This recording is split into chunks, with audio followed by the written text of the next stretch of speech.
Bom dia, meus irmãos. Tudo bem com vocês? Hoje é terça-feira, dia 19 de julho de 2016.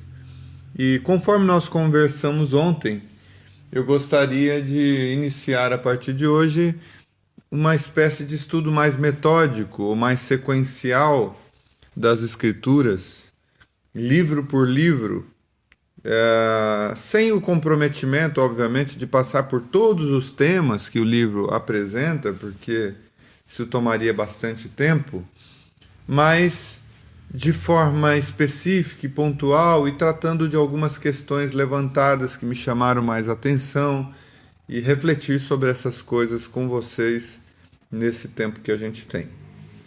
Eu pensei por onde começar. Começar do livro de Gênesis, começar do Novo Testamento em Mateus, começar pelas cartas de Paulo.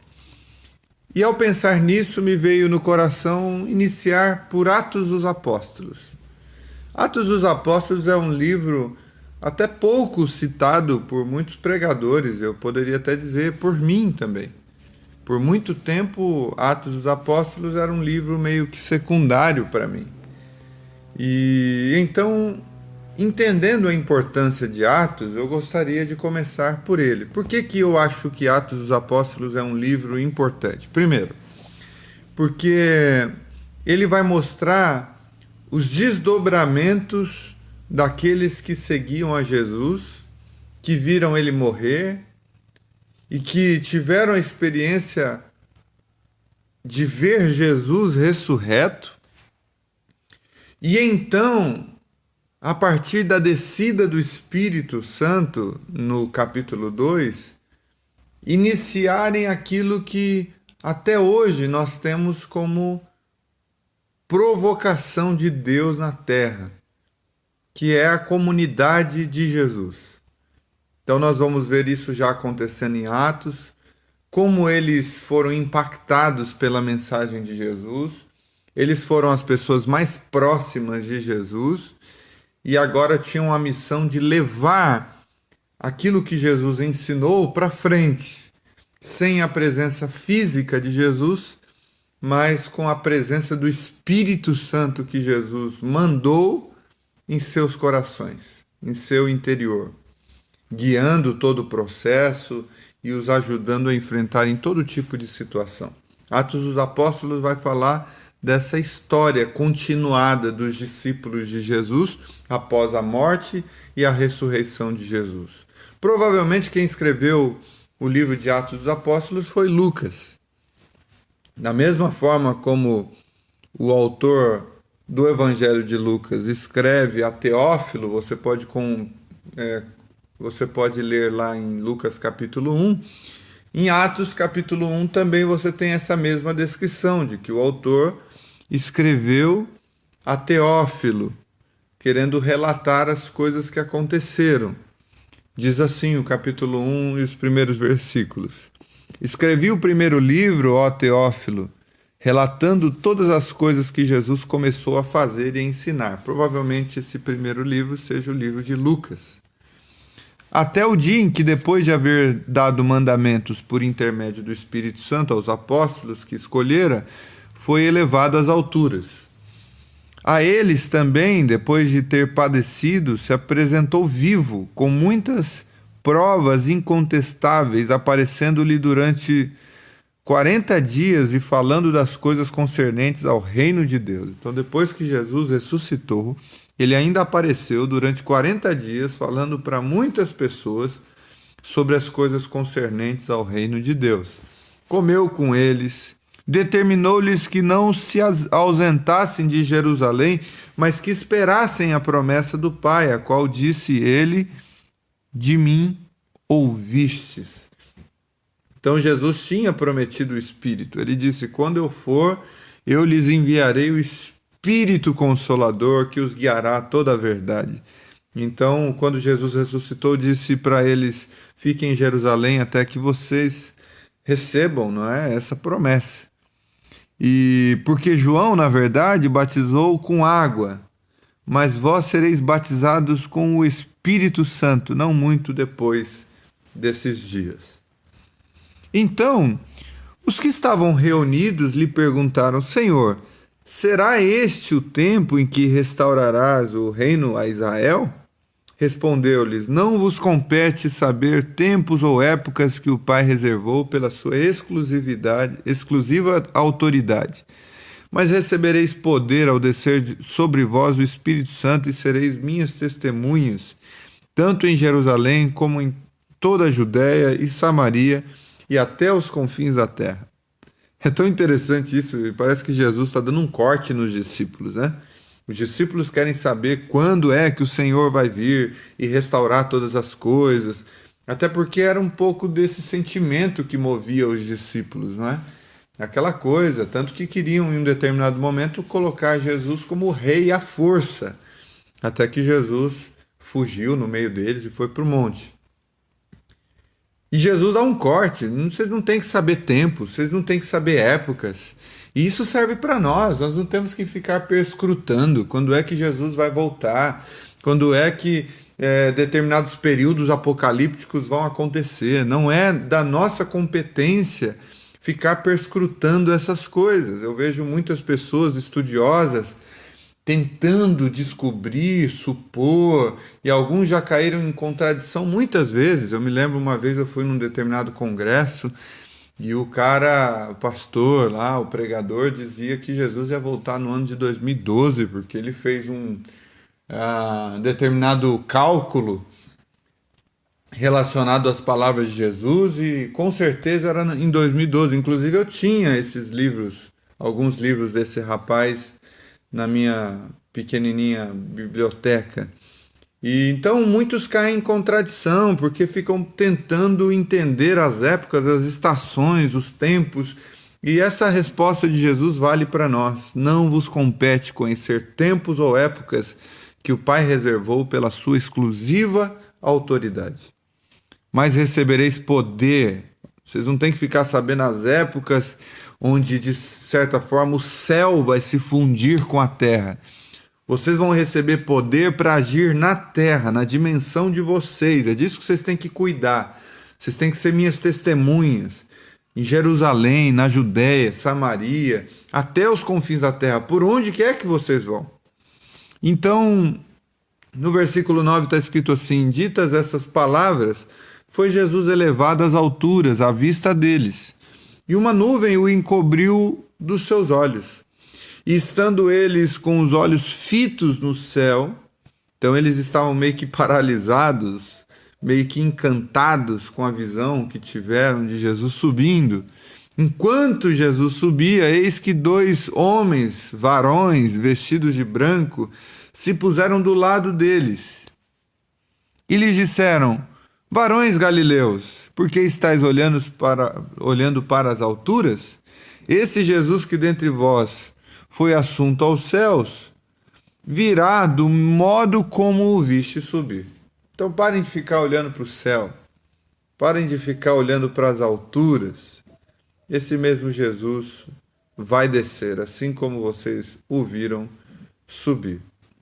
Então voltaram para Jerusalém, do chamado Monte Olival, que dista daquela cidade tanto como a jornada de um sábado. Essa é a distância do Monte Olival para Jerusalém. Quando ali entraram, subiram para o cenáculo, onde se reuniram Pedro, Tiago, João, André, Filipe, Tomé, Bartolomeu, Mateus, Tiago, filho de Alfeu, Simão o Zelote e Judas, filho de Tiago. Todos estes perseveraram unânimes em oração com as mulheres, com Maria, mãe de Jesus, e os irmãos dele. Interessante, as mulheres sendo inclusas, as mulheres tendo um papel importante, mais ativo em uma sociedade onde elas eram bastante discriminadas. No entanto, agora há uma convivência maior dos homens e as mulheres no mesmo ambiente, orando de forma unânime, entendendo que em Jesus não há mais homem, mulher, escravo, livre, judeu, grego, bárbaro. Não existe mais essas diferenciações. No reino de Deus todos somos irmãos. Naqueles dias levantou-se Pedro no meio dos irmãos Ora, compunha-se a assembleia de umas 120 pessoas, mais ou menos. Aqui não é mais ou menos, né? Aqui é exatamente 120. Ah, não, como ele fala de umas 120 pessoas, deve ser mais ou menos. E disse: Irmãos, convinha que se cumprisse a escritura que o Espírito Santo proferiu anteriormente por boca de Davi acerca de Judas, que foi o guia daqueles que prenderam Jesus. Porque ele era contado entre nós e teve parte nesse ministério. Ora, esse homem adquiriu um campo com preço da iniquidade e, precipitando-se, rompeu-se pelo meio. Aqui está a descrição do suicídio de Judas, né? Rompeu-se pelo meio e todas as suas entranhas se derramaram. Isso chegou ao conhecimento de todos os habitantes de Jerusalém, de maneira que em sua própria língua esse campo era chamado de Aceldama, isto é, campo de sangue. Porque está escrito no livro dos Salmos: fique deserta a sua morada, e não haja quem nela habite. E mais, está escrito também: tome outro seu encargo.